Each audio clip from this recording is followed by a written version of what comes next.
A traição mais famosa da história não é apenas um fato do passado, ela pode estar se repetindo agora mesmo. Você reconheceria um Judas hoje? Pior ainda, e se você estivesse agindo como um, sem perceber?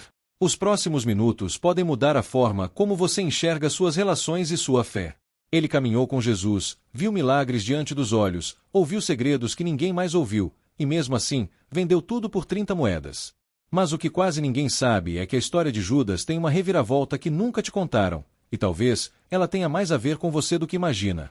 Judas caminhou com Jesus. Comeu com ele. Dormiu onde ele dormiu. Viu milagres com os próprios olhos. Ouviu palavras que mudaram o mundo. E mesmo assim, traiu. É difícil entender como alguém tão próximo pode se tornar o símbolo da traição mais conhecida da história. Mas é justamente aí que está o ponto. Judas não era um estranho. Era parte do grupo. Parte da história. Parte do plano. Judas nasceu numa vila chamada Queriote, no sul da Judéia. Isso o tornava diferente dos outros discípulos, que eram todos da Galileia. Era como alguém de outra região, com outra cultura, outro sotaque, outra forma de pensar. A Judéia era marcada por uma religiosidade mais rígida, dominada pela influência dos fariseus. É possível que Judas tenha crescido nesse ambiente, cercado por discursos moralistas, por homens que valorizavam aparência, rituais e regras, mas escondiam ambição e orgulho por trás da religião. Talvez ele tenha aprendido desde cedo a falar sobre Deus, sem de fato conhecê-lo.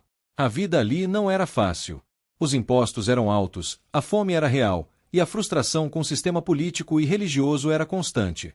Judas viu a hipocrisia de perto. Viu sacerdotes enriquecendo enquanto seu povo passava necessidade. Cresceu carregando marcas de desigualdade, ressentimento e provavelmente uma profunda desconfiança da autoridade. Seu pai se chamava Simão Iscariotes. Embora pouco se saiba sobre ele, estudiosos acreditam que a família de Judas era simples, marcada pela luta para sobreviver num mundo de opressão. E é bem provável que Judas tenha crescido com uma mistura de religiosidade formal, revolta silenciosa e uma esperança distorcida de que um dia algo, ou alguém, mudaria tudo. Quando foi chamado por Jesus, provavelmente viu uma oportunidade de mudar de vida. De ser parte de algo grande. Talvez ele esperasse que o Messias fosse um libertador político, alguém que derrubaria Roma, que acabaria com os impostos e restauraria o poder de Israel. Mas à medida que Jesus falava de perdão, de humildade, de morrer para si mesmo, a expectativa de Judas começou a se frustrar. Ele assumiu uma função de confiança, cuidar da bolsa do grupo. Isso, naquela época, era uma responsabilidade enorme. Com pouca supervisão e nenhum sistema de auditoria, o que estava na bolsa ficava literalmente nas mãos dele. E é aí que começam os primeiros sinais de queda. Judas roubava. E fazia isso aos poucos. Pequenas quantias, pequenos desvios. Mas cada moeda tirada era uma rachadura no caráter. O tempo foi passando, e seu coração foi ficando mais duro. Ele presenciava milagres, mas não se quebrantava. Ouvia as parábolas, mas não aplicava. Estava perto, mas não conectado. Quando viu Maria derramar um perfume caríssimo nos pés de Jesus, ele criticou. Disse que aquilo poderia ser vendido e o dinheiro dado aos pobres. Mas a Bíblia revela a verdade. Ele não se importava com os pobres. Ele se importava com a bolsa.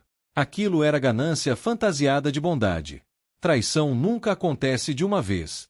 Ela é construída em silêncio, nas pequenas concessões. Judas foi se afastando em segredo.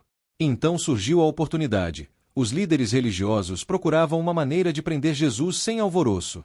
Precisavam de alguém de dentro. Judas ofereceu a chave. Trocou Jesus por 30 moedas de prata. O valor exato de um escravo comum. Na cultura judaica, 30 moedas era o preço mínimo da dignidade humana. O ato de Judas não foi apenas traição, foi humilhação. E o símbolo escolhido para a entrega? Um beijo. Em Israel, no primeiro século, o beijo no rosto era sinal de respeito e afeição, principalmente entre discípulo e mestre. Judas escolheu o símbolo do afeto para trair. Isso revela a profundidade da sua queda. Quando o coração se corrompe, até o carinho vira arma. Mesmo assim, Jesus não o confronta com ódio. O chama de amigo. Olha nos olhos dele. Porque o amor de Jesus não é condicionado pela reciprocidade. Ele ama mesmo quando não é amado de volta. Depois, a consciência bateu. Judas tentou devolver o dinheiro. Tentou desfazer o que fez. Mas o arrependimento dele veio com desespero, não com rendição. Ele procurou os sacerdotes, mas eles lavaram as mãos. Disseram: "Isso é contigo." Ele se viu só. E num ato de desespero, tirou a própria vida. O suicídio, na tradição judaica, era visto como o último nível da ruptura com Deus.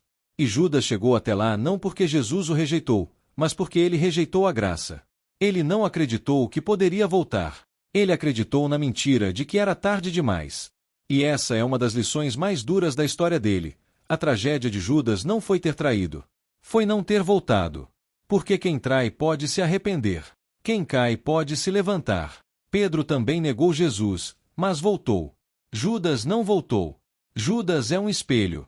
Ele nos obriga a olhar para dentro. Todos nós já mentimos. Já traímos a confiança de alguém. Já colocamos nossos desejos acima daquilo que sabíamos que era certo. A diferença entre seguir em frente ou desabar está em uma escolha: aceitar a graça ou fugir dela. Ele esteve perto de Jesus, mas o coração estava longe. Tinha posição, mas não tinha entrega. A presença física não garante transformação espiritual. E isso vale até hoje. Não basta estar no meio dos que creem. É preciso crer de verdade. A história de Judas nos alerta sobre as pequenas rachaduras. As que começam invisíveis, mas com o tempo destroem tudo.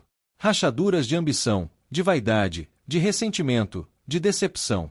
Deus vê essas rachaduras e oferece cura antes que tudo desabe.